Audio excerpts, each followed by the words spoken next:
সক্ষমতার একটা ব্যাপার আছে। বিশেষ করে হচ্ছে আসলে আমরা বিপিএল এর জন্য যে ওয়ান ডে বা টি-20-র জন্য দর্শক যেরকম রান চায়, এই রানের কথা চিন্তা করে আমাদের উইকেটটা বানানো হয়। ম্যাচের দিন সকালবেলা আসলে কি ধরনের কাজ করা হয়? এখানে আসলে তিনটা বিষয় আছে।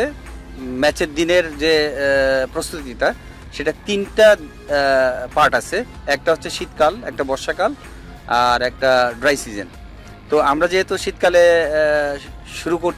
শুরু করেছি বিপিএল, তো সকালে এসে কুয়াশা থাকে। এটা আমাদের যে স্টাফ আছে, যারা আছে, তারা সকাল সকালে এসে প্রথমেই এই কুয়াশাটা যাতে চট দিয়ে বা রশি দিয়ে এটা শেষ করে দেয়। তারপরে এই কাজ শেষ হওয়ার পরে তারপরে আমরা সকালে এসে একটা রোল করি। যেদিন খেলা শুরু হবে সেদিন এসে সকালে একটা রোল করি। রোল করার পরে মোটামুটি প্রস্তুতি সম্পন্ন করা হয়। শেষ প্রশ্নটা হচ্ছে যে দুইটা ম্যাচ হয়, শেষ হওয়ার পর আসলে আপনাদের কি করা থাকে?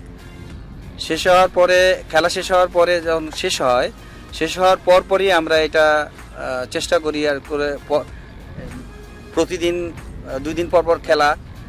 যেদিন প্রথম খেলা থাকে, প্রথম দিন সেকেন্ড দিনের জন্য আবার প্রস্তুতি নিতে হয়।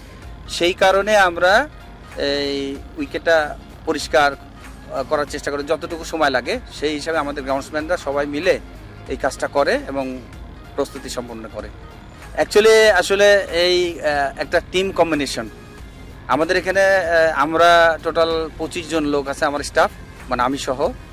তো এই উইকেটটা প্রস্তুতির জন্য প্রত্যেকটা লোকের পিছনে অবদান আছে এবং তারা অনেক কষ্ট করে। সকাল সবার আগে আছে এবং সবার শেষে এই স্টেডিয়াম থেকে চলে যায় বাসায়, এবং তাদেরকে অনেক ধন্যবাদ।